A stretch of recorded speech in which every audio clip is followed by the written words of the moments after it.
Vamos a empezar con la clase final del curso y les quiero agradecer por su persistencia. Dios le bendiga, hermana Diane. Qué bueno que estemos por aquí. Em, Cuando ingresaron al inicio, cuando se matricularon en este ciclo de estudios, lo que hicieron al inicio fue eh, ingresar algunos datos en un formato que implicaba un compromiso de continuación del curso. El estudiante se comprometía a continuar los estudios a menos que haya un problema mayor, ¿no? que les impidiera esto. La mayoría de ustedes lo han logrado, siguen viendo las clases aquí conectados y por medio de la grabación de YouTube, así que los bendigo en ese sentido, les agradezco por su persistencia y por contribuir y apoyar al trabajo del reino. Esto es importante porque contribuye precisamente al trabajo del reino, a acrecentar el reino de Dios aquí en la tierra, como vamos a revisar hoy en la clase final. Vamos a compartir pantalla, pero previamente a iniciar, les quiero pedir que hagamos una oración. Acompáñenme en oración para poner este tiempo en las manos del Señor y que sea el Espíritu Santo quien nos enseñe. Amado Padre Celestial, te damos gracias por este tiempo, lo ponemos en tus manos, bendice a cada uno de tus hijos que estamos aquí reunidos. Gracias, Señor, porque tú tienes el control de todas las cosas y tú eres quien nos diriges y nos enseñas, tu Espíritu Santo. Te pedimos que nos muestres una vez más tu palabra y que podamos luego nosotros verificarla, confirmarla con tu palabra, con la palabra profética más segura que es las Escrituras. En nombre de Jesús te pedimos que nos enseñes a profundidad una vez más. Amén. Muy bien, hermanos, qué bueno verlos, algunos con cámara prendida. Eso siempre anima un poco. Vamos a empezar aquí con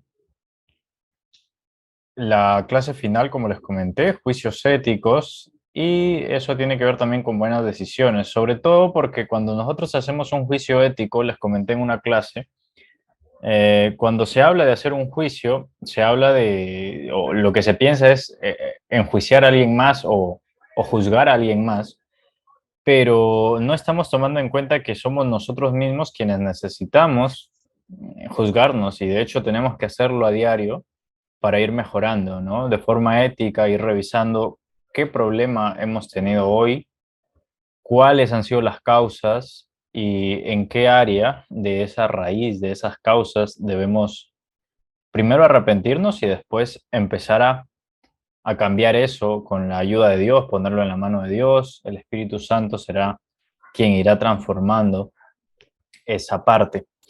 Entonces, vamos a empezar que para nosotros poder entender cómo se realiza un juicio ético, tenemos que entender los hechos, ¿no? Y para entender los hechos, lo que ha pasado en el día, en lo que nos ha pasado a nosotros, repito que tenemos que tomar en cuenta primero nuestro actuar, ¿no? Cómo estamos nosotros. No podemos hablar de alguien más o no podemos sugerirle a alguien más que haga algo que nosotros no podemos hacer o que se desarrolle un poco más si nosotros no hemos desarrollado eso. Podemos sugerir, sí, pero es mucho más importante que nosotros hayamos pasado ya un proceso similar para poder aconsejar con mucho más énfasis. Obviamente podemos ser instrumentos de ayuda para otros, pero sería mejor, digo, podemos ser instrumentos de ayuda para otros dando sugerencias, incluso cuando nosotros no hayamos vivido lo que está viviendo el hermano que necesita ayuda o apoyo, pero lo ideal sería que nosotros nos analicemos qué haríamos nosotros estando en la situación de él y cómo nosotros tendríamos que mejorar primero para poder pasar esa situación que puede estar pasando otro hermano. Ahora, en adelante lo que vamos a ver también en una especialización de ética cristiana, ya para líderes, lo que vamos a ver es el libro de Timoteo, la primera y segunda epístola a Timoteo por parte de Pablo, que inspirado por el Espíritu Santo le aconseja todo lo que tiene que hacer con respecto a la ética en la iglesia, ¿no? Cómo elegir ancianos, cómo elegir líderes, cómo llevar la doctrina, cómo enseñar, cómo tratar a los ancianos, cómo tratar a las viudas, cómo tratar a las señoritas de la iglesia. Y todo eso es ya pues vida de iglesia y que los líderes nosotros tenemos que tenerlo bien claro para nuestras actividades en la iglesia, para enseñar lo que tenemos que enseñar y actuar con base bíblica ante todo y con la seguridad de que estamos haciéndolo bíblicamente. Entonces, eso ya va a ser después, pero ahora tenemos que entender lo que es básico para hacer un juicio ético primero en nosotros, repito. Entonces, lo importante aquí es la aplicación siempre de la palabra de Dios a una situación por una persona. En este caso, somos nosotros. Y hay tres aspectos que hemos venido estudiando. Uno es el aspecto normativo, donde tomamos como base la palabra, no es lo primero que hay que considerar.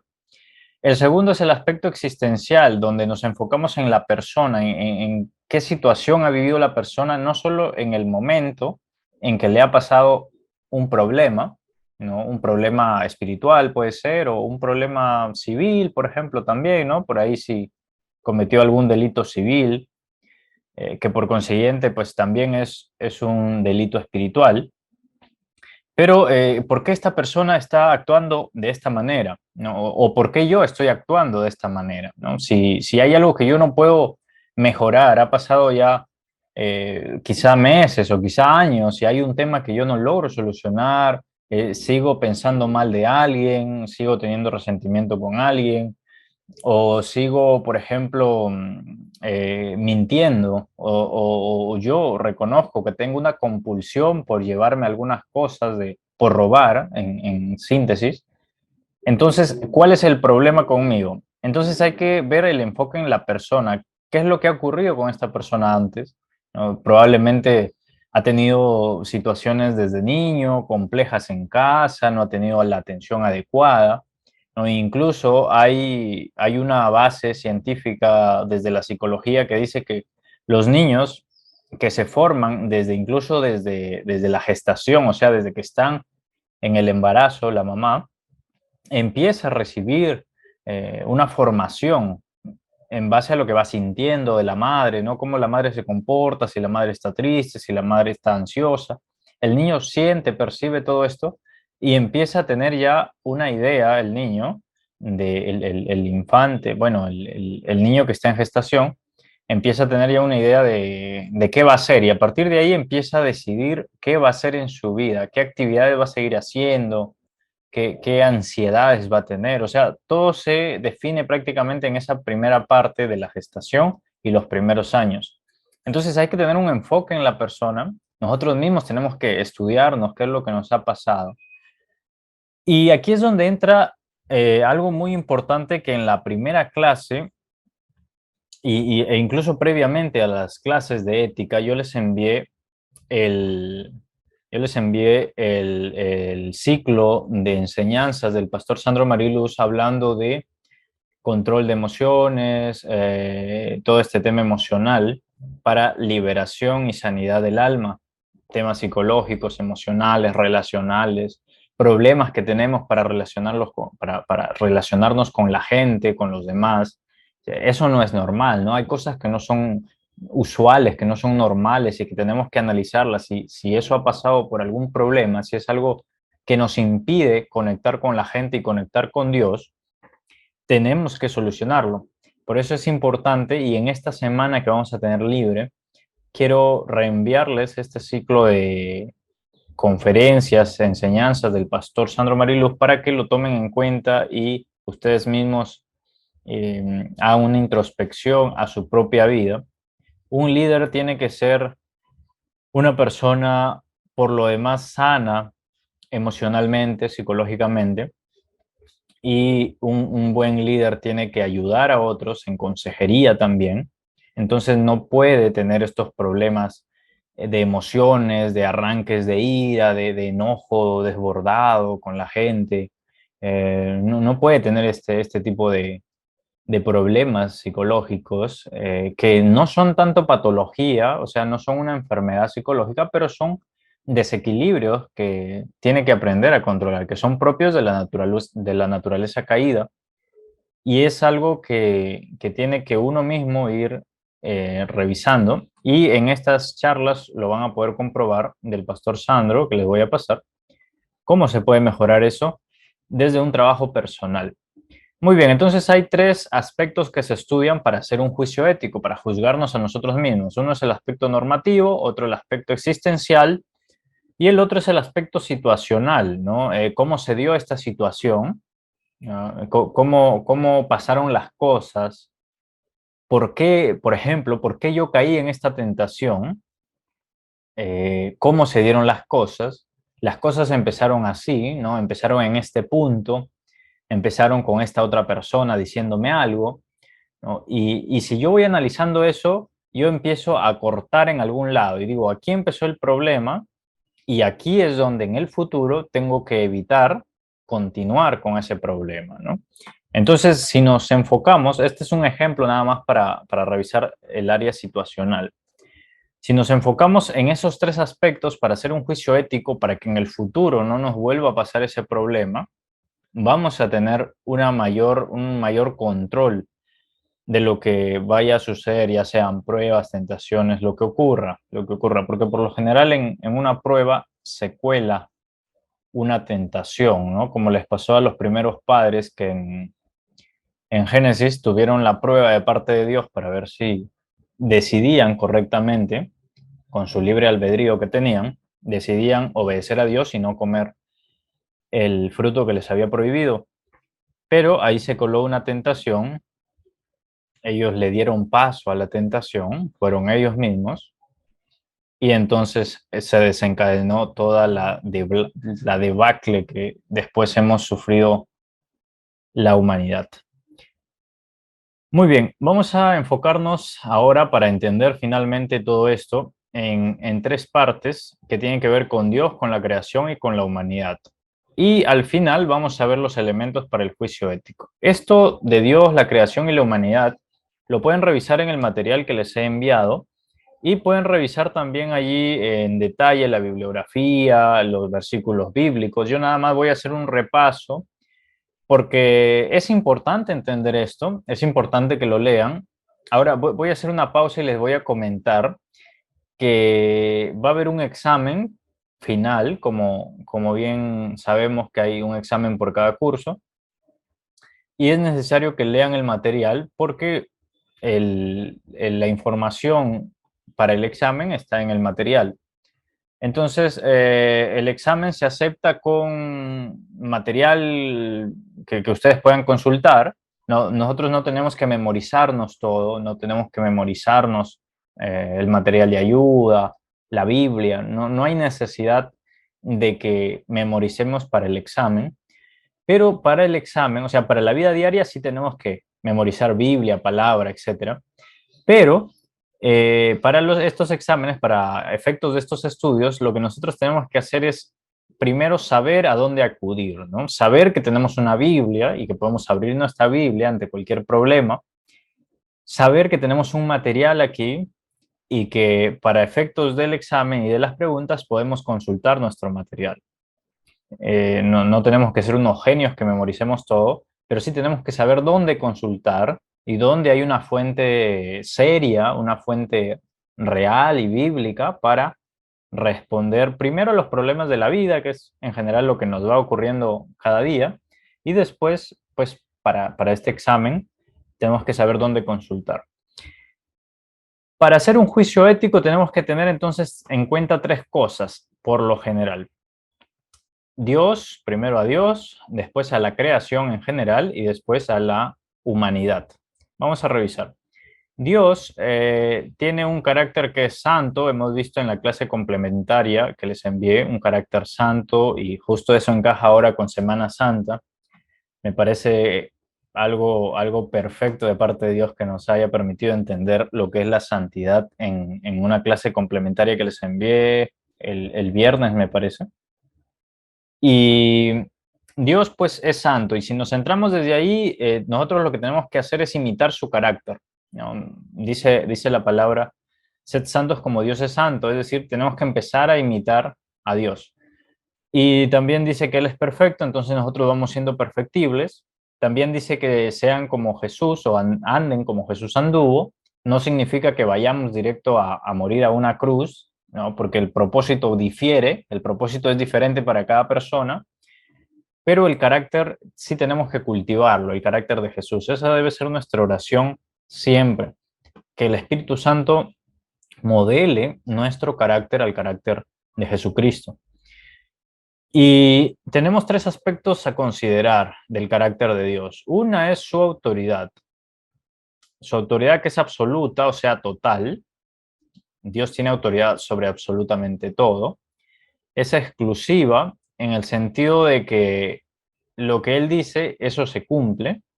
Y es exhaustiva, o sea, en el sentido de que abarca todo lo que hay, todo lo que existe, es dirigido por Dios, por su autoridad. Eso significa que Él tiene todo el derecho a gobernar sobre toda su creación. Luego tenemos el carácter, con respecto al carácter de Dios, que Él tiene un control soberano como rey sobre todas las cosas y Él tiene también un control moral. Es decir, Él nos enseña todo lo que nosotros tenemos que hacer. Nos enseñó, por ejemplo, que había que guardar un día a la semana, un día de reposo. Y, y hemos venido haciéndolo así desde el judaísmo, desde los hebreos, desde la primera época de la creación, luego con los padres de la fe, Abraham, luego eh, Noé y Moisés y Jacob o Israel. Y ahora nosotros que tenemos igual el domingo, pero en general tenemos un día siempre de mayor consagración y de descanso. Luego, pues esto, que su control es soberano, significa que su poder y su gobierno abarca toda la creación. Y tenemos también el tema de su presencia siempre en el mundo, en nuestras vidas, ¿no? Primero como Padre y Rey del pacto o del primer pacto, de los primeros pactos, luego como Hijo y Señor encarnado para salvación nuestra, y luego el Espíritu Santo como ministrador, como paracletos, como maestro nuestro. Entonces, su presencia se manifiesta en la creación. Hay que considerar eso para tener en cuenta que nosotros debemos aspirar siempre a entender, no vamos a entender todo lo que conlleva Dios, ¿no? Todo lo que es Dios no lo lograremos entender nunca, porque tenemos nosotros una mentalidad pequeña, finita, ¿no? Él dice que sus caminos no son nuestros caminos y sus pensamientos no son nuestros pensamientos, pero si nosotros podemos aspirar a ser conforme al ejemplo que Él nos ha dado, y ese ejemplo está en Jesucristo, básicamente, y en las Escrituras. Luego tenemos a la creación.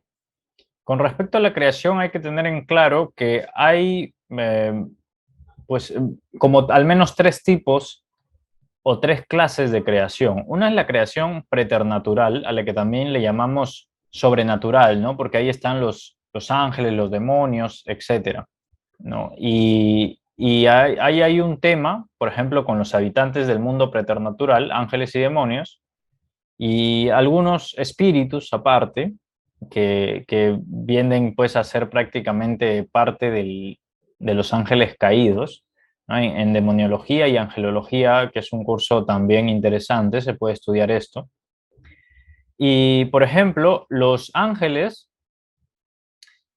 tienen un trabajo para con nosotros que es asegurarnos, ¿no? Cuidarnos en principio y que tengamos nosotros una oportunidad para comportarnos moralmente. Hay ángeles cuidándonos no solamente nuestra seguridad física, sino también interviniendo. Obviamente esto es por ordenanza y es algo que viene de Dios, no es porque el ángel está allí como un ente separado de Dios y que nosotros podemos hablar con los ángeles. Esa es una tontería de la nueva era que enseñan que hablar con ángeles y que los ángeles y que el ángel de la guarda incluso. Pero no pasa así. Nuestra oración siempre debe ser dirigida a Dios y es Dios quien manda ángeles, uno o varios o miles, como en el caso de un profeta que estaba siendo asediado y que el profeta oró para que le abran, Dios le abra los ojos a su ayudante y el ayudante pudo ver absolutamente todo lo que estaba ocurriendo a su alrededor en el área preternatural, ¿no? O que también se le llama sobrenatural. Y pues había miles de ángeles ahí listos para la batalla. Muy bien, entonces los ángeles tienen una función en este entorno preternatural y lo que Dios hace, de acuerdo a Efesios 3:10, donde dice que la multiforme sabiduría de Dios nos es dada a conocer por medio de la iglesia para los principados y potestades en los lugares celestiales, ¿no? ¿Con base en qué? En que los ángeles están viendo. De hecho, hay un versículo que también dice que nosotros tenemos una gran multitud de testigos, que no solamente tiene que ver con personas humanas, sino con el resto de habitantes de este mundo preternatural, donde no solamente hay ángeles, también hay demonios, ¿no? Entonces, al tener nosotros esta gran multitud de testigos, tenemos que comportarnos, tenemos que saber que siempre nos están observando, ¿no? Siempre, y tenemos que nosotros dar un testimonio. ¿Por qué? Porque Dios nos usa para enseñar sabiduría a sus ángeles en el cielo, ¿no? Basándonos en este contexto de Efesios 3:10.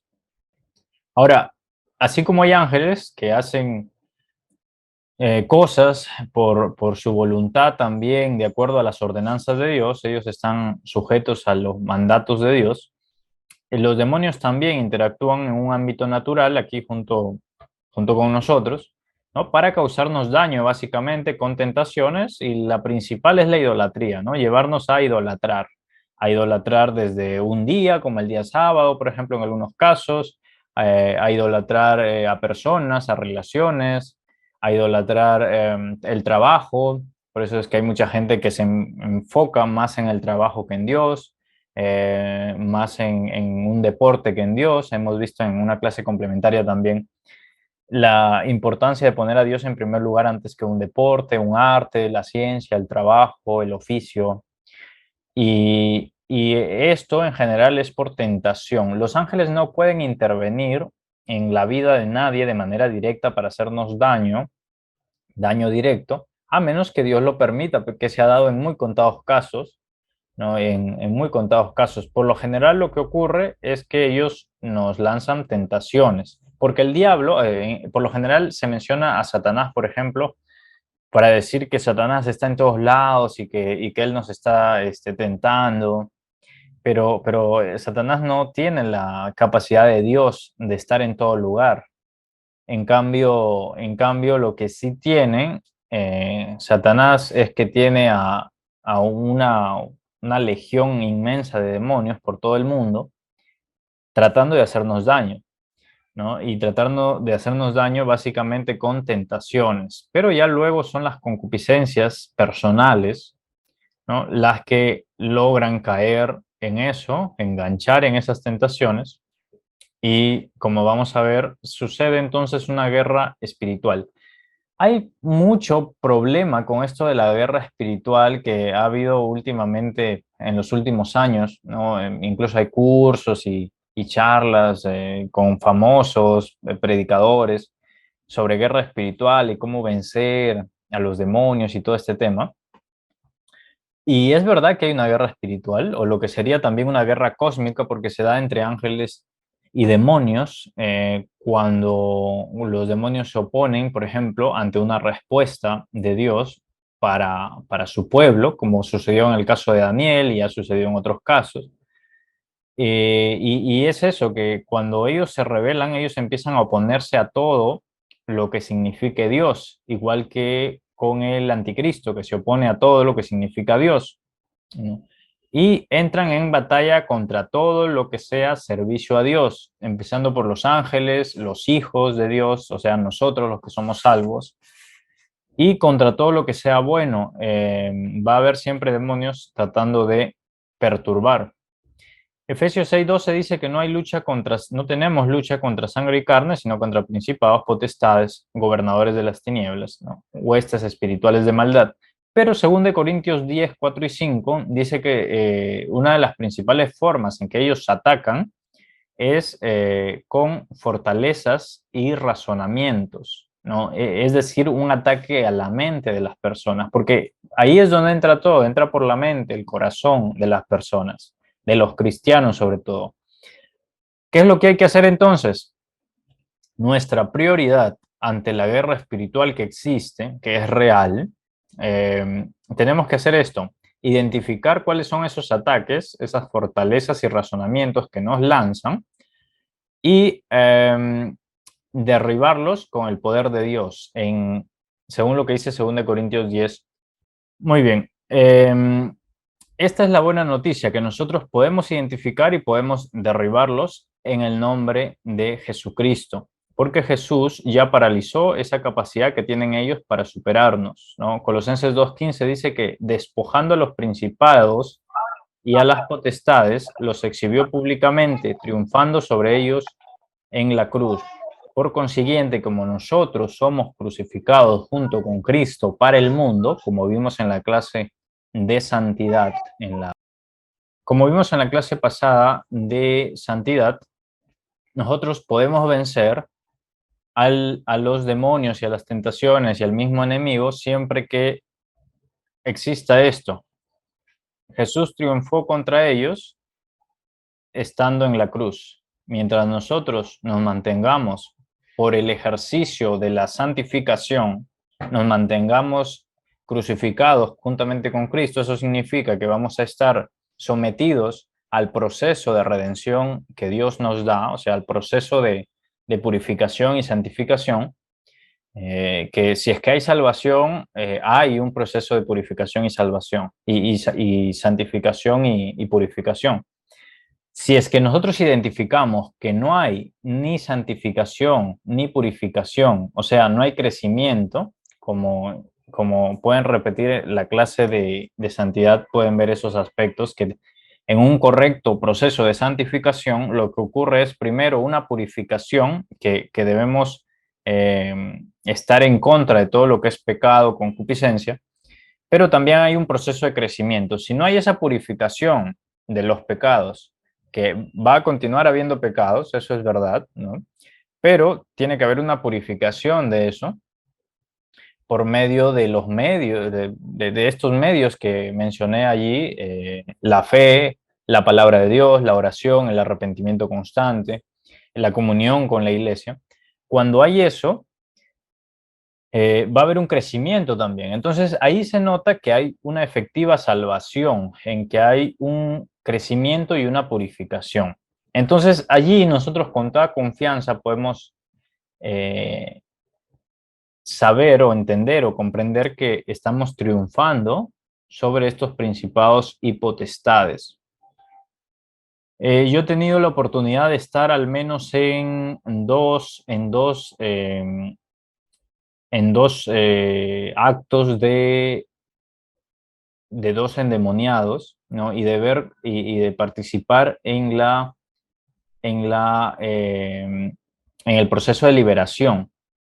Y es muy interesante, básicamente porque yo estaba como un miembro más del grupo de los hermanos, pero el pastor era quien dirigía eso.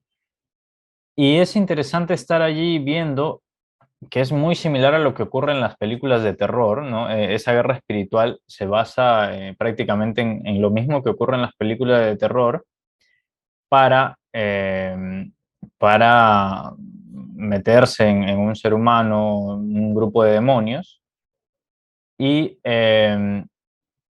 Y allí, así como se hace, por ejemplo, un exorcismo, que eso es más un rito que no tiene un poder efectivo, ¿no? Pero que por ahí tiene, sobre todo hay una leyenda acerca de estos ritos del exorcismo que implantó la Iglesia Católica, pero en realidad para que sea efectiva una liberación para que sea efectiva una liberación, tenemos que tener este principio de la crucifixión juntamente con Cristo, como lo vimos en la clase de santidad. Hay una pregunta, ¿podemos saber cómo es que el mal llegó a Satanás si todo era bueno? Sí, lo que ocurre es que Dios no creó el mal, ¿no?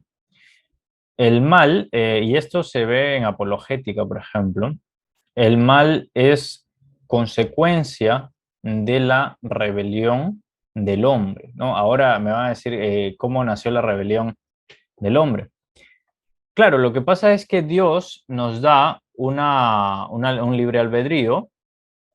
La per- eh, a ver, ahora respondo a la segunda pregunta. Dios nos da un libre albedrío, igual los demonios los demonios y los ángeles tienen voluntad propia, pueden ellos elegir rebelarse contra Dios o no.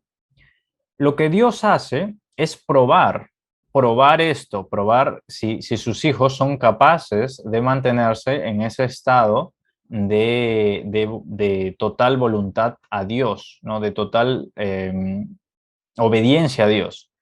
Eso lo hizo con Adán y Eva, los probó, ¿no? Les puso ahí unos árboles que ellos no debían, de los cuales ellos no debían comer, o uno, el árbol del cual comieron, pero ahí entra la tentación, en el sentido de que para Adán y Eva fue una tentación que vino de fuera, ¿no? Que vino de la serpiente antigua. Pero se deduce de esta parte y de algunos versículos de algunos libros proféticos de la Biblia, se puede entender que con Luzbel ocurrió lo mismo. Eh, fue probado, ¿no? Porque era perfecto en todo, y fue probado y al parecer ahí es que él cae, ¿no? Cae de la gracia de Dios y es expulsado. No hay mucha claridad y no podemos entrar en suponer cosas porque en general hay esta parte que está en algunos casos vedada para nosotros, para la creación de Dios, para los humanos, pero es lo más probable que pudo haber pasado, ¿no? Que fue probado y él se ensoberbeció, quiso ser como Dios eh, y entonces cayó de la gracia de Dios. Una persona en general no puede saber si está endemoniada, considero yo, pero lo pueden notar los demás. Lo que sí sabe esta persona y de lo que yo creo que sí está consciente es que ha hecho algo para abrirle las puertas a los demonios. Y ese es un tema muy importante que los cristianos debemos saber para alertar a la gente, a los demás. Y es que nosotros no podemos hacer cosas sin esperar que no haya una repercusión. No, hay gente, y esto es muy sabido, gente que, por ejemplo, juega algunos juegos, valga la redundancia, sobre Ouija, sobre llamar a demonios, espíritus inmundos, etcétera. Y obviamente están abriendo las puertas para que los demonios ingresen en esta persona. Ahora, hay otras historias ahí un poco contradictorias sobre que por ver algunos programas de televisión, algunos se endemoniaron, etcétera. Y pues eso ya queda pues más bien a criterio del análisis de la situación, que es lo que estamos viendo acá, ¿no? Analizar con un juicio ético. Ahora, lo que sí nosotros tenemos que hacer y practicar siempre es el arrepentimiento, porque a veces sin querer hacemos alguna cosa que puede dar libertad a demonios a actuar con más fuerza, con más potencia, y por medio del arrepentimiento y la sujeción constante al Espíritu Santo y a la oración y a la lectura de la Biblia, podemos estar con más capacidad para repeler estos ataques y fortalezas y razonamientos que lanza el enemigo. Hay aquí una pregunta también que dice, en la guerra espiritual hay sobredimensionamiento. Y sí, es verdad, ¿no? Ven diablos por todos lados. Claro, y es lo que yo decía, el diablo no tiene esta capacidad para estar en todo lugar, ¿no? En todo caso, Satanás o Luzbel, ¿no? No tiene esa capacidad. Y tampoco es que los demonios tengan capacidad para hacernos daño. Por ejemplo, hay situaciones donde ven la cruz de 5 puntas, la cruz satánica, en todo, ¿no? En todo, y que eso, si yo me voy por ese lado, de que ahí hay una cruz, entonces eso está mal. Y ya lo empiezan a ver como símbolos de que eso tiene más poder que el poder de Dios que habita en mí, que el poder del Espíritu Santo, el Espíritu Santo que habita en mí. Entonces hay ahí una inseguridad que es peligrosa, esa inseguridad es peligrosa, porque le estamos dando más poder al enemigo que a Dios, ¿no? Y nosotros no debemos centrarnos en el enemigo, nosotros debemos centrarnos en Dios, en Cristo. Nosotros no debemos buscar las oportunidades de dónde está el diablo, dónde está ahí el demonio con sus tentaciones, dónde están sus símbolos. No, eso no tiene en realidad relevancia, no es realmente importante. Nosotros debemos centrarnos en Cristo, en dónde está Cristo, qué es lo que nos enseña el Evangelio, el conocimiento, porque por el conocimiento de la palabra y la aplicación de esa palabra es como finalmente nosotros vamos a lograr mantenernos firmes, que al final, como veremos, es una actuación del Espíritu Santo y que en general nuestro trabajo es centrarnos en ser dóciles al trabajo, a la obra del Espíritu Santo. Hay una pregunta aquí también que dice si un endemoniado puede golpear y herir al ministro o el que está ministrando la liberación cuando se invoca el nombre de Jesús. Bueno, de hecho, va a ocurrir una serie de cosas cuando hay una liberación. Ahora lo que yo quiero empezar diciendo con esta respuesta es que en una administración, ¿no? Este tema de la liberación de endemoniados es prácticamente un ministerio que requiere mucha experiencia, mucho cuidado y no nada más por una persona, tienen que ser varios que lo hagan, ¿no? Si usted se ve que identifica una situación de un endemoniado, lo que yo sugiero es que no se meta a pelear contra eso sin un propósito, sin entender nada del Espíritu Santo qué quiere hacer allí, ¿no? Entonces, en principio solo no, en principio solo no. Y tiene que haber, como repito, varios hermanos, ancianos, antiguos en la fe, que sepan actuar ante esto y que tengan ahí una convicción de qué es lo que van a hacer, ¿no? Y de cómo puede terminar eso. Y eso es prácticamente guía del Espíritu Santo. Entonces, cuando ya hay un proceso de liberación, van a ocurrir muchas cosas, muchas situaciones, ¿no? Por ejemplo, en uno de los casos donde yo estuve, una persona endemoniada empezó a convulsionar de forma extraña, por supuesto, después de haber hablado cosas y en una voz muy ronca, a pesar de que tenía una voz clara y de una forma espeluznante, fue realmente espeluznante, fue terrorífico, de hecho, la forma en que habló.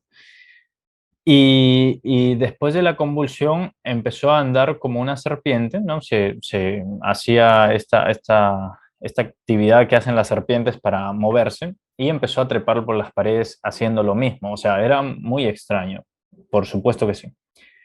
En otro momento quería atacar, ¿no? Porque si lo dejan libre así para que pueda hacer cosas con sus manos, obviamente lo que va a hacer es querer ahorcar a la gente, porque es lo que hace el diablo, ¿no? Él quiere usar a otras personas para hacer daño, para hacernos daño, ¿no? En general.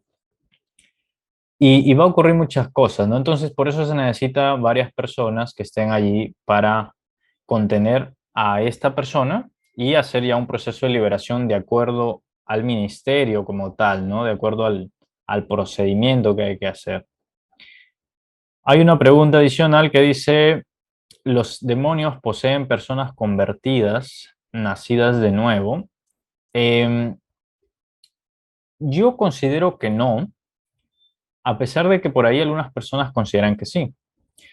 Yo considero que no porque la Biblia dice que uno no puede servir a dos señores y eso significa que uno no puede estar con el cuerpo siendo poseído por el Espíritu Santo. Cuando uno nace de nuevo, el Espíritu Santo entra a morar en nosotros. Y eso es infalible, o sea, el Espíritu Santo de hecho es infalible y esa palabra es infalible. El Espíritu Santo entra y el Espíritu Santo no se va porque ya tú eres salvo. Entonces, de ahí hay un tema en soteriología, vamos a ver que si se pierde la salvación o no se pierde, una serie de cosas, pero si una persona es salva, el Espíritu Santo ingresó a esta persona y se quedó allí a morar en él para siempre. Eso es lo que dice la palabra. Ahora, porque empieza pues una naturaleza divina a gestarse allí.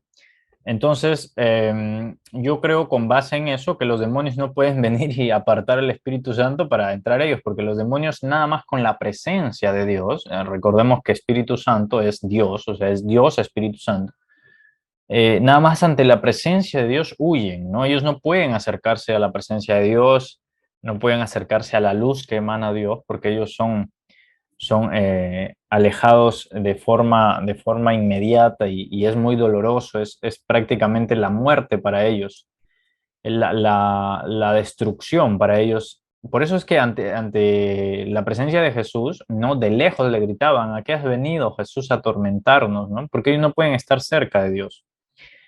Entonces, yo considero, con base en la Biblia, que las personas convertidas o nacidas de nuevo no pueden. Y si hay por ahí hermanos en la iglesia que han tenido este inconveniente, tienen que arrepentirse y nacer de nuevo, ¿no? Y tienen que empezar una vida, pues, efectiva de santificación, que es lo que demuestra que hay un nuevo nacimiento.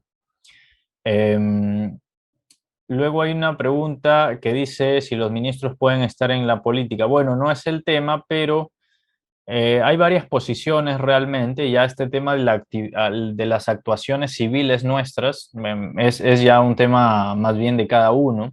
Pablo deja el ejemplo de que él era político para no meterse en estos problemas, porque luego los hermanos, por ejemplo, si yo soy un líder de una iglesia y yo me meto en política, entonces algunos hermanos van a estar en contra mía políticamente, otros van a estar a favor y eso puede generar ahí discusión y división. Lo ideal sería que no entre en política, pero si por algún llamado a la política, por alguna cuestión ahí de conciencia personal, ingresa a la política, que puede hacerlo porque está en toda la libertad, tiene el derecho civil de hacerlo, pero por una cuestión de conciencia de los demás, ¿no? De la iglesia, de los hermanos, para que no se dividan entre que yo le ayudo, yo no le ayudo, yo voto por usted, yo no, es lo mejor que no ingrese, ¿no? A menos que tenga, pues por ahí se pueden dar diversas situaciones y ahí hay que hacer un juicio ético porque puede ser que todos los hermanos se apoyen y todos estén de acuerdo porque pues por ahí ha habido mucha corrupción, entonces hay que poner realmente a un líder que sea ético, correcto, puede suceder, ¿no? Y como repito, ya esto no es un tema espiritual de orden espiritual en el sentido de que afecte la vida espiritual de esa persona. O sea, tiene el derecho civil de ingresar en política.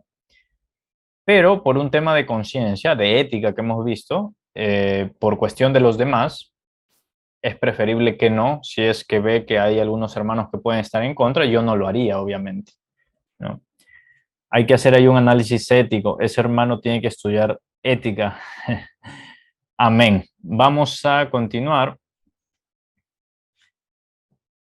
Bueno, este tema de guerra espiritual es un tema muy profundo y lo vamos a ver, espero, en un curso aparte, ¿no?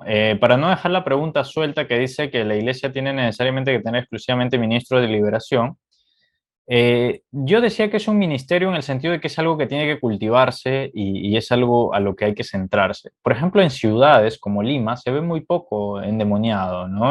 Sobre todo yendo a la iglesia, pero yo repito, les conté que vengo de un pueblito muy pequeño en la Sierra de Piura y ahí pues esto se ve con mucha más frecuencia. Uno sale, por ejemplo, a caminar horas a una misión, a una iglesia por allá pequeña, en cruzando por ahí ríos y quebradas, y uno puede sentir presencias extrañas, ¿no? De espíritus.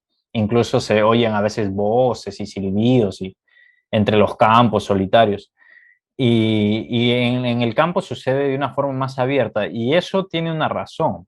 Lo que ocurre, bueno, esto viene ya desde la época del Génesis, donde los hijos de Dios, dice la Biblia, ¿no? Y cuando dice ahí en Génesis los hijos de Dios, se está refiriendo a tanto ángeles como demonios, ¿no? Entonces, en este caso aplica más para demonios, sobre lo que voy a decir a continuación. Dice que los hijos de Dios vieron que las hijas de los hombres eran hermosas, ¿no? Y se llegaron a ellas y quebrantaron ahí hicieron una rebelión tremenda contra Dios. Entonces de ahí nacieron los gigantes y una serie de cosas. Pero bueno, ese mismo tema de los hijos de Dios, de estos espíritus inmundos, ellos tenían un poderío sobre naciones, sobre pueblos, después de que cayera la Torre de Babel, ¿no? Ellos tuvieron ahí un poder sobre cada pueblo y sobre todo pueblos alejados, desérticos. Y desde ahí es donde viene este tema de que a más presencia de humanos en una zona, humanos que tienen la imagen de Dios, sean creyentes o no creyentes, tienen la imagen de Dios, ante esa presencia mayoritaria de la imagen de Dios en estos humanos, los espíritus se alejan un poco, no sé, se alejan con esa intensidad con que estarían si solamente hubiera pocas personas por ahí.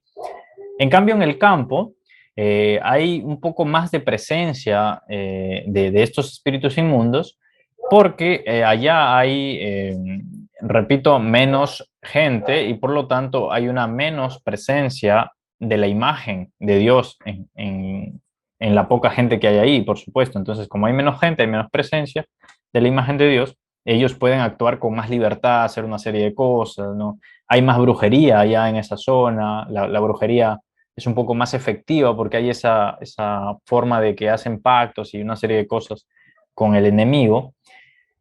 Entonces, allá se puede apreciar mucho mejor esto y allá sí hay que tener incluso un poco más de estudio de esta parte, ¿ok?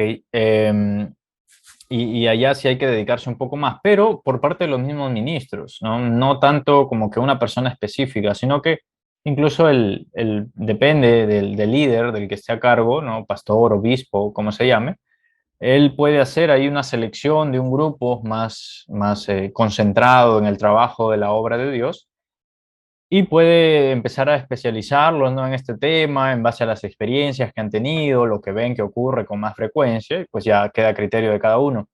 Por lo general, esto pues no es como un llamado, ¿no? No es como un llamado de que tú para este ministerio, ¿no? Tú para liberar endemoniados, sino es más bien como parte del trabajo conjunto a medida que uno va tomando una responsabilidad mayor, un liderazgo mayor, ¿no?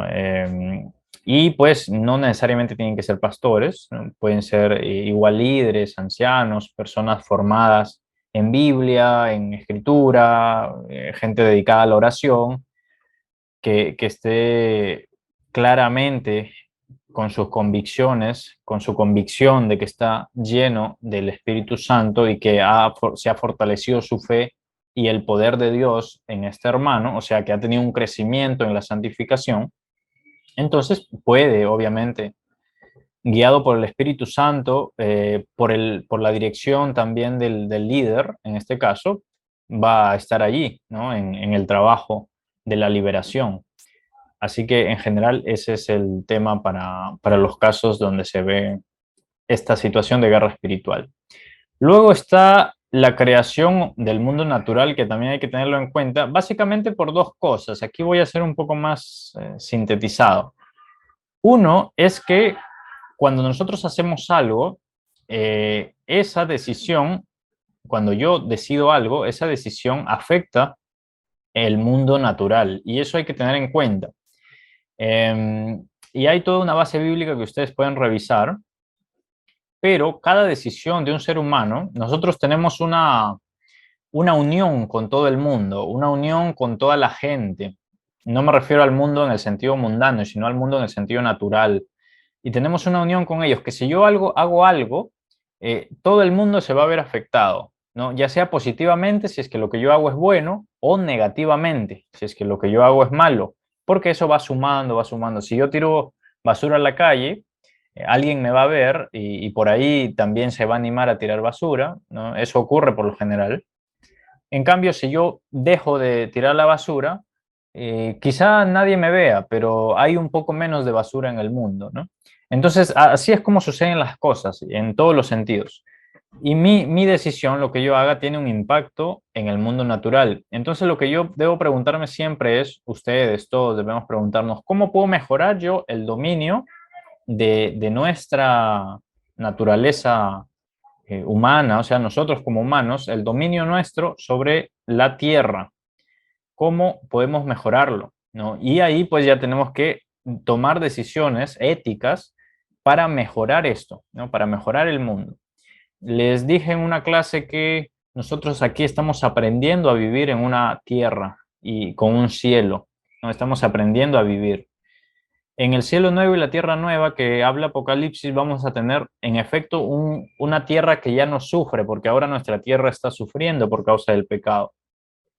Entonces, lo que nosotros acá hacemos es aprender para promover esto de aquí, promover un mundo adecuado para la presencia de Dios. Y eso va a suceder ya a plenitud en el cielo nuevo y la tierra nueva, porque ahí ya no habrá pecado, ya no habrá maldad, no habrá sufrimiento por parte de la tierra. Bueno, esta parte de humanidad también ustedes ya la revisarán, es exactamente lo que mencioné. Ahora quiero centrarme en la otra idea que les dije. Hay dos ideas generales sobre creación natural, tierra, humanidad y comunidad. Que nosotros vamos a decidir algo y esa decisión impacta en el mundo. Así también esa decisión impacta en las personas, porque si yo hago algo malo, las demás personas van a tener cierta responsabilidad solidaria. Así como nosotros, por ejemplo, en el pecado de los primeros padres, Adán y Eva, ellos pecaron y esa responsabilidad solidaria, esa caída, fue algo que también nos compete a nosotros. Nosotros también caímos con ellos por una cuestión solidaria de corporativo, es lo que se llama la responsabilidad solidaria o corporativa, ¿no? Entonces, nosotros no pecamos lo que ellos pecaron, nosotros no comimos el fruto que ellos comieron, que estaba prohibido, pero tenemos una responsabilidad solidaria. Entonces, lo que nosotros hagamos impacta en el resto de la gente y lo que el resto de la gente haga negativamente impacta también en nosotros. Tenemos ahí cierta parte de responsabilidad. Entonces, ¿cuál es el tema aquí? Que nosotros tenemos que predicar, por eso es que hay que predicar, por eso hay que enseñar, no solamente la palabra exclusivamente, también hay que enseñar a que se comporten bien, a que hagan una actividad apropiada. Por ejemplo, si yo veo a alguien que está tirando basura en el metro, en el tren, como me ocurrió una vez, yo corría a decirle que si allá hay un tacho, que lo tire en el tacho, no puede estar ensuciando ahí el tren. Entonces esa persona se va a cubrir con un mensaje, ¿no? Con un mensaje de enseñanza. Y esa es nuestra responsabilidad también. Obviamente no somos ahí Batman que está siempre vigilando todo, pero tenemos que siempre tener esa carga por enseñar lo bueno, lo positivo. No solamente algo exclusivo con relación a la Biblia, sino también con relación a la vida de comunidad, vida ética, vida moral. Eso es importante porque nosotros, miren, si recordamos un poco lo que hemos estudiado antes, eh, hay algunos pecados que nosotros cargamos no porque sean nuestros, sino porque nosotros elegimos mal. Por ejemplo, cuando estudiemos este tema de ética avanzada, para líderes sobre todo, veremos en Primera de Timoteo donde Pablo le enseña a Timoteo que no se puede o que él no debe elegir a un diácono o a un anciano, o sea, a un líder de la iglesia, si es que esta persona tiene un comportamiento negativo, un comportamiento malo, ¿no? Si tiene algunos defectos que son serios, no debe elegirlo como ministro. ¿Por qué? Porque él va a ser responsable y las palabras que usa Pablo es, ¿por qué tú ibas a compartir el pecado ajeno? ¿No? Porque es tu decisión elegirlos a ellos para que sean tus ayudantes. Y si ellos pecan de forma deliberada y afectan a la iglesia y el testimonio, es un pecado que tú lo vas a compartir también. Por lo cual tú tienes que arrepentirte y todo eso, ¿no? Lo mismo ocurre en otras situaciones donde el pueblo, el país, por ejemplo, hace algo malo, eh, y es un pecado, ¿no? Es un pecado nacional y nosotros tenemos que arrepentirnos de forma solidaria por todo nuestro país. De hecho, nuestra oración debe ser así, una oración de arrepentimiento por la corrupción que hay en nuestro país y pidiéndole a Dios que elimine esa corrupción para que la iglesia pueda vivir en paz. Eso es así es como oraban en la iglesia primitiva, es como debemos hacerlo también. Entonces, Pablo enseña que si un miembro padece, todos los miembros se duelen con él.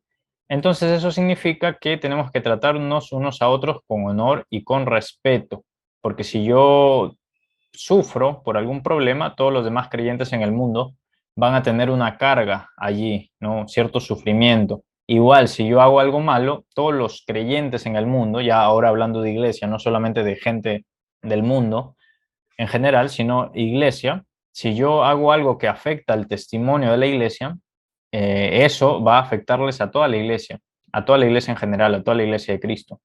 Por eso es que es importante levantar nuestra voz de protesta. A veces nos dicen, no, no juzguen, que no tenemos que juzgar o ahí, o no tenemos ahí que, lo que nosotros debemos hacer es orar nada más.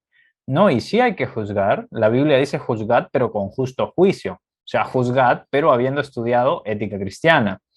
Eso es una broma, pero hay que estudiar habiendo aprendido cómo juzgar, hay que juzgar habiendo aprendido cómo juzgar. Y una de las claves es que primero nos juzguemos nosotros y luego ya podamos juzgar a los demás, lo que hacen los demás, ¿no? Y si hay, por ejemplo, líderes, pastores, apóstoles, profetas, los títulos que se pongan en la actualidad, tenemos que saber nosotros que podemos juzgarlos, porque no hay, por más siervo de Dios que le digan el siervo de Dios, el iluminado, por más que le pongan el título que le pongan, todos somos falibles, todos fallamos y todos podemos decir algo incorrecto, todos podríamos decir una falacia, una mentira acerca de la palabra, ¿no? Y por lo general, a cualquiera se le va a salir en algún momento una interpretación incorrecta, ¿no? Entonces lo que debemos hacer es la persona que ha dicho algo incorrecto arrepentirse, reconocerlo. Recientemente a un ministro de México le pasó eso, por ejemplo, ¿no? Se equivocó con algo, se arrepintió, pero estaba en los que habíamos escuchado eso, juzgar eso. De hecho, yo fui uno de los que juzgué eso, ¿no? Y dije, pues eso está mal. ¿No? Nadie puede decir, por ejemplo, una fecha para que venga el retorno de Cristo, ¿no? Y eso, porque el mismo Jesús dijo, nadie sabe el día de la hora, entonces no podemos decir fechas, ¿no? Y hay que tener cuidado porque a veces incluso hacemos proyecciones, ¿no? Decimos más o menos puede venir en nuestra generación, porque esa es nuestra esperanza, pero esa es la proyección máxima que podemos hacer. No podemos decir, no, va a venir en el año 2070, ¿no? Porque ahí termina nuestra generación. No va así, no va así, ¿no? Pero sí podemos hacer una aproximación. Pero ese es nada más como para poner un ejemplo. Tenemos que juzgar, sí, con justo juicio, pero con honor y con respeto, como dice aquí esta idea, ¿no? Hay que hacerlo con honor, con respeto, porque sea lo que sea, estos hermanos son líderes, son predicadores, prediquen mal o hayan dicho herejías, lo que hayan dicho, pero tenemos que tratar con honor y con respeto porque a pesar de todo no sabemos lo que ellos realmente, si su corazón está realmente entregado a Cristo y podemos estarnos metiendo si es que los tratamos con faltas de respeto, porque hay hermanos que incluso los insultan y los agreden como si fueran ellos superiores, ¿no? Y no, para nada. Hay que conservar la humildad. Juan, en primera de Juan, dice que nosotros tenemos que amarnos como hermanos, como Dios nos amó. Tenemos esa responsabilidad de amarnos, ¿no? Unos a otros. Y ese amor demanda, y ahí es donde viene el problema, ¿no? Sobre todo para los líderes, ahora que nosotros estamos ya en una situación de liderazgo, eso demanda que hay que entregar nuestro dinero, nuestras posesiones, nuestras vidas incluso, ¿no? Tenemos que tener esa disposición a entregar incluso nuestras vidas, ¿no? No solamente dinero, trabajo, posesiones, sino para ayudar incluso tenemos que entregar hasta nuestro tiempo e incluso nuestras vidas. Esa debe ser la disposición. Porque todo nuestra responsabilidad ya como líderes debe reflejarse en las decisiones éticas que tengamos. Ahora, como individuos, nosotros tenemos que tomar en cuenta primero el carácter, ¿no? El carácter es todo lo que tiene que ver con nuestras preferencias, gustos, lo que hacemos a diario y tentaciones incluso, ¿no? El diablo nos va a tentar de acuerdo a lo que él considera y ve que son nuestras debilidades, ¿no? Entonces hay que fortalecernos desde ahí. Em, Luego, hay todos estos factores que influyen en nuestra inclinación a tomar decisiones que honren a Dios. O sea, todo lo que nosotros hagamos, todo lo que nosotros pensemos, va a influir. Incluso hay algunos estudios que dicen que por la postura, por ejemplo, si yo todos los días empiezo a adquirir una postura inclinada hacia adelante, es muy probable que cuando tenga que tomar una decisión de liderazgo, voy a tomar la decisión más baja. ¿Por qué? Porque mi inclinación, o sea, yo no estoy erguido y de pie y mirando con dignidad y con la cabeza arriba, ¿no? Mi posición es más bien de esclavo, de siervo, eh, de estar por debajo de los demás. A eso quiero llegar, que nuestra posición corporal, física, puede ser así, de estar por debajo de los demás. Y esa postura, hay un estudio que indica que esa postura va a determinar la decisión que tú tomes. Tú ya no vas a decidir como líder, vas a decidir como poca cosa, como por debajo de los demás. Entonces, cuando la Biblia dice, erguíos y levantad vuestra cabeza, porque vuestra redención está cerca, nos está dando también una enseñanza de que nuestro carácter, incluyendo posturas, acciones, debe ser la de más altura, la de estar erguidos, la de estar confiando en Dios, confiando en su poder, en su riqueza, en todo su poderío, en su reinado. Eso es lo que significa. Y cada postura que nosotros tomemos, por ejemplo, si tenemos la postura de arrodillarnos para orar todos los días, esa postura va a influenciar mucho en nuestras decisiones diarias, porque nosotros vamos a reconocer ya nuestro cuerpo desde esa parte mental de las células, nuestro cuerpo va a reconocer que tenemos una postración diaria ante Dios y nuestras decisiones, de forma ya controladas, casi automáticas, van a tomar en cuenta esa postración que tenemos ante Dios. O sea, vamos a tener esa facilidad para decidir algo como si estuviéramos arrodillados ante Dios. Luego, por ejemplo, si todas las noches, ¿no? Yo tengo esa práctica, les cuento, casi todas las noches subo al techo y hago oración mirando al cielo, ¿no? Con una posición de erguido, mirando al cielo. Porque eso me recuerda a mí, bueno, yo he tenido problemas de autoestima y por bullying y una serie de problemas psicológicos y he tenido muchos problemas ahí de autoestima, de desequilibrio emocional.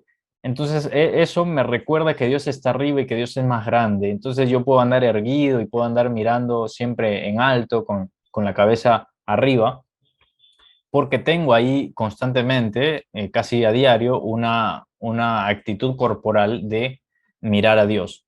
Les dejo eso como una herramienta también para que la puedan aplicar, ¿no? Porque todo esto, toda nuestra actitud influye finalmente en nuestras decisiones. Tenemos también el tema de las experiencias nosotros, ¿no? Todas las experiencias van a ser diferentes y todos tenemos la misma tentación por lo general de violar la ley de Dios, pero cada uno va a sentir esa tentación de forma diferente. Y aquí en las tentaciones es importante comentar que nosotros Somos tentados igual que Cristo fue tentado en todo. El problema es que Cristo fue tentado en todo y no cayó en ninguna tentación. Nosotros sí hemos caído en infinidad de tentaciones. Entonces, nosotros somos tentados de la misma forma en todas las áreas, ¿no? En sexualidad, somos tentados con relación al dinero, con relación al odio a las personas, en todo. Algunos tienen más debilidad en una cosa, otros más debilidad en otra cosa. Y por eso es que tenemos que tomar en cuenta que así como yo soy tentado y soy débil, por ejemplo, con relación al dinero o por ejemplo con relación a la perfección, al perfeccionismo, esto es algo que a mí me pasaba, por eso se los comento. Yo quería ver todo perfecto, un libro que esté perfecto, sin errores, ¿no? Pero yo soy tentado con eso. Ya, mis hermanos van a ser tentados con eso, tal vez también, y tal vez también caigan en ese mismo problema. Pero así como ellos son tentados en eso, son más tentados en otras cosas. Entonces, ¿cuál es el, el beneficio de saber esto? El beneficio de saber esto es que el pecado finalmente es el mismo. O sea, yo peco como débil en una cosa, mi hermano va a pecar probablemente como débil en otra cosa. El pecado es el mismo, o sea, aquí no hay ni más santos ni menos santos. Hay algunos que están en un mejor crecimiento, ¿no? Que han crecido un poco más por tiempo, por más entrega, por más docilidad ante el Espíritu Santo. Eso está perfecto y gloria a Dios, ¿no? Y es el ejemplo que debemos seguir. Pero en general, todos tenemos la misma experiencia y la misma tentación en todas las cosas. Luego hay un tema con el cuerpo, que esto sí es algo amplio y espero que lo lean. Hay muchos factores relacionados a nuestro cuerpo que influyen. Tenemos capacidades e incapacidades, tenemos herencia genética, algunos somos un poco más inteligentes en cuestión intelectual, otros somos más inteligentes en cuestión kinestésica, ¿no? Tenemos facilidad para hacer cosas con el cuerpo, con las manos, con pintar, con hacer arte, ¿no? Otros tienen más capacidad para las ciencias. Y así, lo importante acá es que cada uno glorifique a Dios con lo que mejor sabe hacer, ¿no? Y sabiendo que a pesar de todo, el pecado habita en nuestros cuerpos, pero que aún así, a pesar de que nosotros somos desobedientes por nuestra naturaleza caída, aún así Dios nos puede perdonar y nos puede hacer crecer en santificación. Eso es importante. No significa que Dios pase por alto los pecados, no, Dios juzga nuestros pecados, pero Él nos da la capacidad para poder irlos superando, por lo menos los que son más enquistados, los que son más fuertes, ¿no? En esos hay que centrarnos con más interés. Luego hay un tema de roles también, ¿no? En nuestras vidas vamos a cumplir algunos roles y esos roles dependen. Por ejemplo, ustedes ahora son líderes, tienen una mayor capacidad al liderazgo, una mayor inclinación a cuidar de los demás, ¿no? El liderazgo es eso, lo he dicho antes y lo repito, el liderazgo es cuidar. En Timoteo también dice Pablo, en 1 Timoteo, que hay que impulsar eso, cuando alguien tiene el deseo de ayudar, de cuidar de los demás, ejerciendo liderazgo, tenemos que impulsar eso, ¿no? Tenemos que, bien, ¿te gusta hacer esto? Pues hazlo, ¿no? Hazlo con más intensidad, estudia un poco sobre eso y mejora tus técnicas, mejora tu práctica. Entonces, dependiendo del rol de cada uno, del ministerio, del don, del talento que tenga, todo eso es para el servicio y para el reino, todo es para usarlo en la iglesia y en favor de la iglesia, para que crezca la iglesia, para que sea adornada la iglesia, ¿no? Entonces, dependiendo del rol que desempeñemos, ese rol, esa responsabilidad nos va a exponer también a tentaciones particulares, ¿no? Y vamos a tener responsabilidades particulares allí. ¿Por qué es importante saber esto? Que hay roles y diferentes temas que tienen que ver con la responsabilidad que cada uno tiene. Es importante porque cada decisión que nosotros tomemos cada decisión que nosotros tomemos con respecto a las tentaciones, porque esto del juicio ético es sobre todo para ver tentaciones y para mantenernos firmes. Sobre todo, si viene una tentación, si yo soy líder, por ejemplo, si usted es pastor, yo soy diácono, usted trabaja en la enseñanza o usted trabaja en el evangelismo afuera, en la calle, cada uno va a tener una tentación. Lo primero es la tentación de no hacerlo, ¿no? Eso es lo primero. Nosotros ya tenemos la claridad de que tenemos que o enseñar o ejercer pastorado o hacer evangelismo como ministerio o hacer enseñanza ahí en la iglesia o hacer un trabajo con niños, dependiendo del llamado y del ministerio que todos tenemos un llamado a un ministerio, solamente hay que buscarlo, descubrirlo.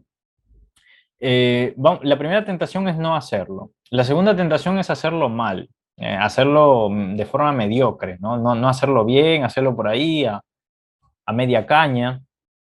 Y luego ya vienen otras tentaciones adicionales, ¿no? Como variar el mensaje, como variar la enseñanza, como hacerle daño a alguien de los que están ahí dentro de nuestro grupo, ¿no? Como no dejarlo crecer, ¿no? Y así, muchas tentaciones. Entonces, lo que nosotros decidamos va a impactar primero en nuestras vidas, después va a impactar en los demás. Es importante que tengamos esto en cuenta para, para saber decidir lo que está bien o lo que está mal con respecto a eso. Ahora, en adelante, tenemos los elementos generales para un juicio ético. Ya, esto sí hay que leerlo con mucho cuidado. Y yo no he resumido esta parte porque quería dejarles que ustedes lo lean y lo relean, por favor, porque aquí hay mucha bibliografía de la misma Biblia, ¿no? Y todo esto viene con mucha importancia. Yo quiero hacer un énfasis en que estudien esto, lo repasen y si tienen dudas, pregunten, porque todo esto nos va a dar las herramientas para juzgarnos primero a nosotros mismos y después a los demás, ¿no? Sobre todo en condiciones, en lo que se dan las condiciones, ¿no? Tema de materia, de circunstancias, de cómo se dan las cosas, ¿no? Las consecuencias que acarrea cada decisión que tomemos, ¿no? Las motivaciones es importante para saber qué es lo que me motiva a mí a hacer algo incorrecto, ¿no? Si yo hago, por ejemplo, maltrato a alguien, y ese maltrato tiene una motivación mucho más pecaminosa, ¿no? De querer que se muera, o nada más es un maltrato en que yo me excedí porque quería darle una lección, ¿no? Entonces, esa motivación para hacer algo tiene también un peso, ¿no? Tiene un peso mayor. Repasen muy bien esto y luego vienen algunas clases de motivación, ¿no? Hay motivos dignos y hay motivos indignos. Quiero tomarme unos minutos para explicar los motivos indignos que se deben tomar en cuenta en un juicio ético. El primero es la gloria humana.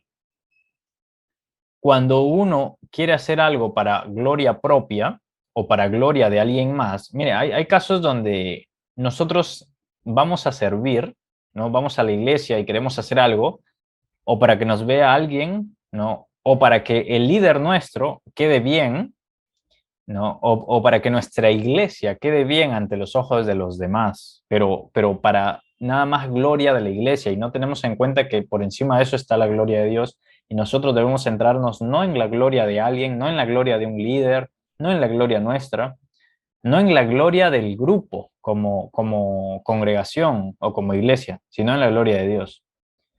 Y Jesús dijo, ya tienen su recompensa, ya pues no van a tener más recompensa si hacen eso, ¿no? La única recompensa va a ser eso, que se van a sentir, uff, lo máximo allí, pero nada más. El otro motivo indigno para hacer algo es el temor humano. Yo hago algo por miedo, o sea, yo predico por miedo, porque no quiero perder un beneficio, no, y no es así. Si nosotros hacemos algo, finalmente que todo sea para la gloria de Dios y sabemos como consecuencia que su bendición viene, pero no debemos hacer algo por temor. Hay muchos hermanos que han llegado en este extremo y es algo que yo siempre repito cuando tengo que dar un ejemplo, y es que por temor se llega incluso a orar en contra del mismo Dios, ¿no? Le pedimos cosas a Dios en contra de Él. Por ejemplo, en una iglesia pasada, donde yo había ido, eh, en esta iglesia oraban porque querían que sean salvas su familia. Y esa era la oración, que Dios salve a la familia, hasta ahí todo bien. Luego oraban porque, o sea, iba aumentando el nivel de la oración, porque decían, Señor, si tú vienes, nuestra familia no va a ser salva. Entonces, si no se va a salvar nuestra familia, mejor no vengas todavía, ¿no? Y ahí ya entraban ya en un problema teológico, mejor no vengas. Ok, y la oración iba subiendo, y iba subiendo, que no vengas hasta que ellos sean salvos, ¿no?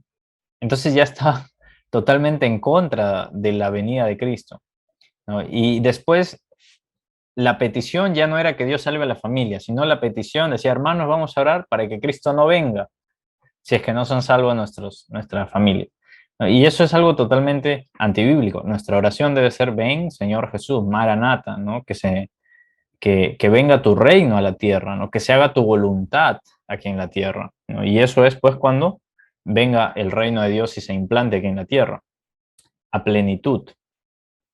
Entonces el temor humano nos lleva en muchas ocasiones a hacer y decir y a orar mal y a hacerle daño a los demás, ¿no? Porque eso se lo enseñamos a otros y los otros lo continúan. Y a estar arrepintiéndonos por temor al castigo, ¿no? Ese es otro problema, que nosotros nos arrepintamos por miedo al castigo, más que porque esa es la voluntad de Dios, ¿no? Ese es un problema. Nosotros debemos arrepentirnos y estar en constante arrepentimiento, pero por temor no al castigo, sino por lo que la Biblia dice en Proverbios, el temor a Dios, que es el respeto a Dios, que es el amor a Dios, ¿no? Todo eso significa el temor de Dios. Justo aquí habla de la fe y el amor, ¿no? Cuando falta fe y amor, vamos a tener culpa, ¿no? Por más que nos arrepintamos, vamos a seguir con la culpa. Y eso no es lo correcto, obviamente.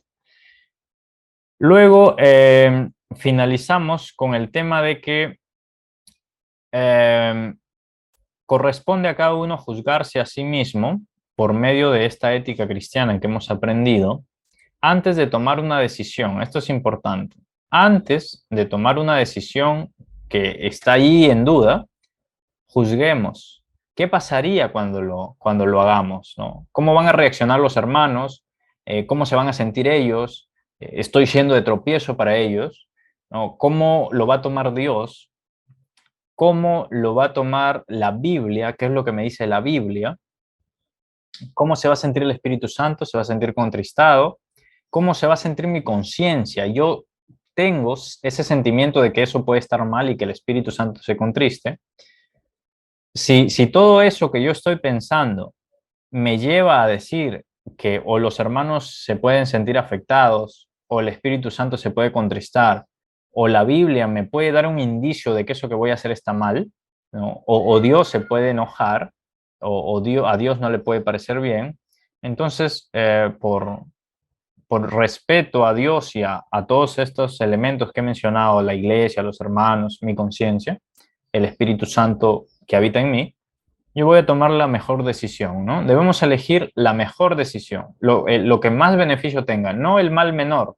No, esto no es como política, que elegimos el mal menor, el mal menor. Si tomamos una buena decisión y hacemos un buen juicio ético antes de cometer un delito espiritual, vamos a recibir bendición porque vamos a hacer lo correcto. Pero ¿qué pasa si yo ya hice algo malo, ¿no? Si yo ya pequé. Bueno, vayamos a Juan, primera de Juan, hijitos, no pequen, pero si pecan, tenemos abogado, corran al arrepentimiento, no se queden ahí. Ese es el símbolo de los cristianos, de los salvos, ¿no? Que cometen algún pecado, y eso va a pasar.